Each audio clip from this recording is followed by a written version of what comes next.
కాళేశ్వరం ఎత్తిపోతల్లోని మేడిగడ్డ, అన్నారం, సుందిళ్ల బ్యారేజీలపై న్యాయ విచారణ నిర్వహిస్తున్నటువంటి జస్టిస్ పిసి ఘోష్ కమిషన్ ఎదుట మాజీ మంత్రి హరీష్ రావు సోమవారం హాజరయ్యారు. హైదరాబాద్లోని బీఆర్కే భవన్లో కొనసాగిన విచారణలో కమిషన్ హరీష్ రావుపై ప్రశ్నల వర్షం కురిపించింది.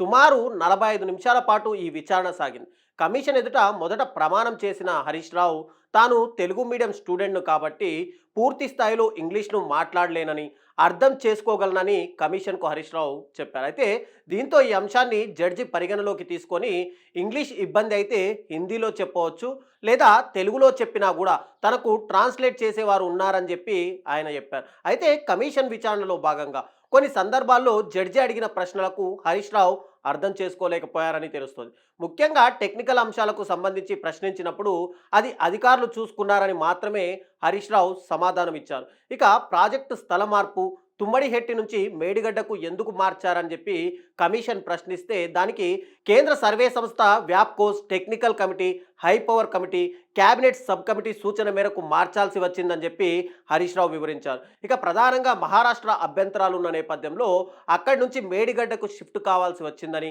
152 అడుగుల నుంచి 148 అడుగులకు గనుక మార్చితే నీటి లభ్యత ఉండదని సెంట్రల్ వాటర్ కమిషన్ సైతం స్పష్టం చేసిందని చెప్పి హరీష్ రావు కమిషన్ తెలిపారు. ఇక కాళేశ్వరం కార్పొరేషన్ కమిషన్ ఎందుకు ఏర్పాటు చేయాల్సి వచ్చిందని ప్రశ్నించిన కమిషన్కి ఆయన ఆన్సర్ అయితే ఇలా చెప్పారు. కొత్తగా ఏర్పడిన రాష్ట్రం నిధుల విషయానికి సంబంధించి ఇబ్బందులు ఉండడంతో కార్పొరేషన్ ఏర్పాటు చేయాల్సి వచ్చిందని, కార్పొరేషన్కు పూర్తిగా గ్యారంటీ రాష్ట్ర ప్రభుత్వం ఉందని చెప్పి హరీష్ రావు వివరించారు. ఇక ప్రాజెక్టు నిర్మాణానికి అయ్యే ఖర్చును ఎలా తీరుస్తారని అనుకున్నారు అని కమిషన్ ప్రశ్నించింది.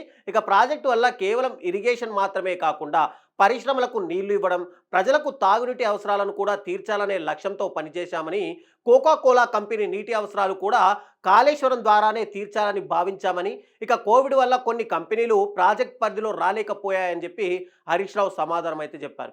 ఇక ప్రాజెక్టుకు సంబంధించిన లొకేషన్ మార్చడానికి గల అంశాలను వివరిస్తూ గతంలో కూడా అనేక ప్రాజెక్టుల లొకేషన్లు మార్చిన అంశాలను హరీష్ రావు ఈరోజు ప్రస్తావించారు. నాగార్జున సాగర్ ఏలేశ్వరం నుండి నందికొండకు మార్చిన అంశం కానీ, శ్రీరామ్ సాగర్ ప్రాజెక్టు సమ్మక్క బ్యారేజ్ వంటి అంశాలను కమిషన్ ముందు ఈరోజు ప్రస్తావించారు. ప్రాజెక్టు స్వల్ప మార్పు తుమ్మిడిహెట్టి నుండి మేడిగడ్డకు మార్పుడు కూడా హై పవర్ కమిటీ సూచన మేరకే నిర్ణయం తీసుకున్నామని చెప్పినటువంటి హరీష్ రావు కొన్ని అంశాలకు సంబంధించి అఫిడవిట్ రూపంలో కమిషన్కి కూడా అందజేశారు.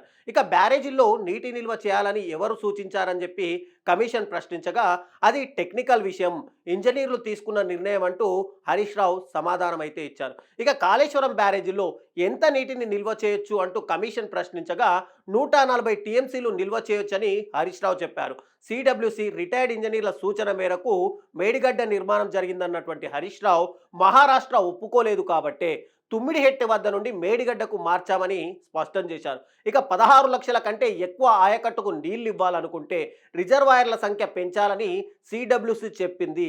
సిడబ్ల్యూసి సూచనల మేరకే బ్యారేజీలు రిజర్వాయర్ల సంఖ్య పెంచామని, మేడిగడ్డ నిర్మాణం ఒక్కరి నిర్ణయం కాదని, మేడిగడ్డ నిర్మాణానికి ముందు మంత్రులు, అధికారులు అనేక సార్లు భేటీ అయ్యారని చెప్పి హరీష్ రావు కాళేశ్వరం విచారణ కమిషన్కి అయితే ఈరోజు స్పష్టం చేశారు.